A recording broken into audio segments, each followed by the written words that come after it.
All right, I'm going to start my story again about Carl Lewis Henderson. My dad was an intelligent and hardworking man.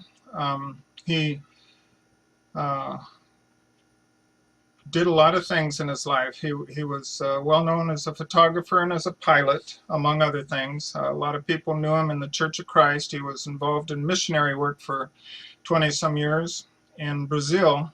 And I'm going to talk mostly about the time until I left home. And I remember vaguely the time in West Covina, California, when he was working at Circuitronics, his own company that he helped to develop the processes to make printed circuitry. He sent up circuit boards into outer space with the JPL Laboratories satellites.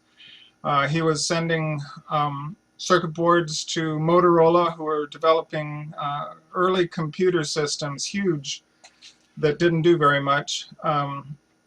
They were working for Bank of America's systems. And so anyhow, he's got a history of involvement in projects, an intelligence that he shares with his brothers, Mel, Jim, and Larry, are both also have worked in the aerospace industry, one area or another. And so they all share that Henderson ingenuity that a lot of the family has, and hard work ethic that came from the farm, I'm sure. And I remember Dad, we moved up to Southern Oregon in Applegate, and then Murphy, and then Portland, Oregon. We spent a year in Applegate, a year in Murphy, just outside of Grants Pass, and then about 4 or 5 years in Portland, Oregon. And Dad wanted to do logging, which made some pretty good money, but Durwood, Dad's uncle Durwood, talked him out of doing that, which was probably a favor, but Dad wasn't supposed to do that any more than he was supposed to fly commercial airplanes. He always blamed me for being born the day he was supposed to go take the test for commercial pilot to fly airlines. And he had wanted to do that, but he had a lot of things that he was wanting to do, and he got to do an awful lot of them. He had a pilot's license before he could drive. At 16, he had his pilot's license, and he considered himself a good pilot. He's written about his flying adventures, and my mom can testify that he can fly all the way from the United States to Brazil, and he had to island hop to do it because that little Cessna, six-place Cessna that Alton Howard bought, it was a single engine, wings over above, so he had good view below, and he had to fly that thing island hopping so he could get gas, and he'd fly 8 hours and land, and fly 8 more hours and land approximately. But it was kind of exciting to look for an island and hope that it was the right one. Well, he knew it pretty well. He was good at navigating, and he knew his way around the air. Mom went with him one time, and I think that was enough between U.S. and Brazil in that little plane. She liked the bigger planes, I think. When we went to Brazil, we went in a Japanese partial freighter, 2/3 freighter and 1/3 passenger boat. Way different than what you see people taking these days. But Argentina Maru is the name of it, as I remember. But there were 4 or 5 families that went down. The Hall family, the Ship family, the Browns, I think. I don't remember all the names, but they were Church of Christ missionaries that were going in 1967 to Brazil. And Dad was not a great preacher. He would get emotional when he'd get into stuff that touched his heart, kind of something that I know I do. I don't know if any of the rest of my family does, but I think it's an honorable trait. It's kind of embarrassing though when you get up there and you're trying to talk, and so tears start falling and you just have trouble speaking. But Dad was a good speaker in the sense that he could tell some good stories. He loved to interview and work with people. He's got great interviews of his dad and his grandfather. Hoot and Ernest both have put time on tapes with my dad. And his real work, starting in the Marines, was he was an aerial reconnaissance photographer in Korea because they found out he could fly. They didn't send him to fight, they sent him to take pictures, and he utilized that knowledge throughout his life. It wasn't his favorite job, but he was very good at it.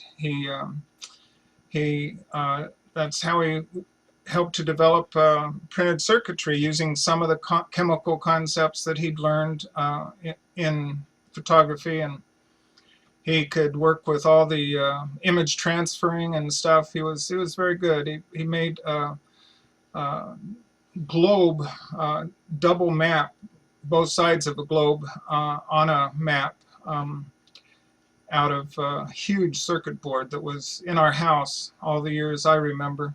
And he did other artistic things, but mostly he did functional circuit boards. But he had an eye for art, and it showed in his photography. He would run up and down the basketball courts, or right up in front with drama at Pepperdine, where he got his college degree. In Portland, Oregon, he went to Columbia Christian College, where they had first through second year of college, and all Lyle, myself, Carla, and Carl all went to school there at one time.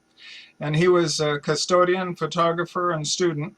And my mom worked, and boy, we had a heritage there. But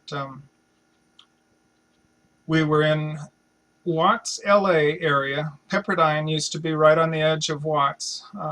Slauson, Vermont and Slauson, more or less, in Los Angeles. And my mom was working at Sears and heard the riots going on, and heard some of the people say that they weren't going to mess with Sears because Sears took care of them. I guess they carried a credit or something, but they were trashing stuff. And so Mom and Dad sent Lyle, Carla, and myself to the beach with Aunt Marilyn. And we spent 2 weeks at the beach, came back, and we saw armored personnel carriers roaming the streets of LA with fully armed soldiers. Pretty interesting stuff for a 14-year-old, 13 or 14-year-old boy.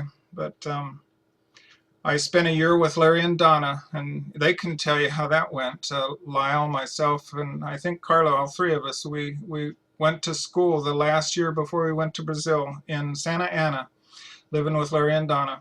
And that was an interesting time. Larry and Donna are a lot like my parents, very dedicated to church and gospel, and just trying to live right and have a good family, and lots of good memories. But let's see, then we went on Argentina Maru to Brazil, and first day in Sao Paulo, one of the largest cities in the world. All of the boys got on a bus. We'd all learned some Portuguese, so we were a little fluent. We could communicate a little bit. We got on a bus and drove into Sao Paulo and got lost. We probably spent 6 hours that day on a bus, and finally found our way back. But that's a huge city, and their bus service is pretty amazing. They keep people going, moving all over that town, day and night. In Brazil, I used to make slot cars. They won some races, and my dad helped me design an aerodynamics package for a science project. And at the time, Jim Hall from Midland, Texas, was building the Chaparral racing car. And Jim Hall is almost single-handedly to blame for aerodynamics and making automobiles go fast. Everybody was trying to make him go fast, but nobody was paying much attention to the aerodynamics until he came along and really developed it. And so I promoted that and won a second place at Escola Graduada de São Paulo, where we were going to school, just a few miles from the governor's palace. Since then, my little sister has gone back and lectured in the governor's palace because of her work with being prepared for emergencies. She works with countries and communities on how to be prepared. And Dad and Mom both encouraged us to get involved and to learn and to grow and develop, and I'm thankful for that. I've gone kind of not mainstream in the way I've done it, but it's been a pretty good life. So I see I've gone almost 11 minutes, so I'm going to end this with I was in Brazil and left in 1970. I decided I'd go be a hippie, and went back and lived with Larry and Donna for a little while, and then Mel, and the story goes on. But thanks, and I'm sorry I'm not there to tell this in person.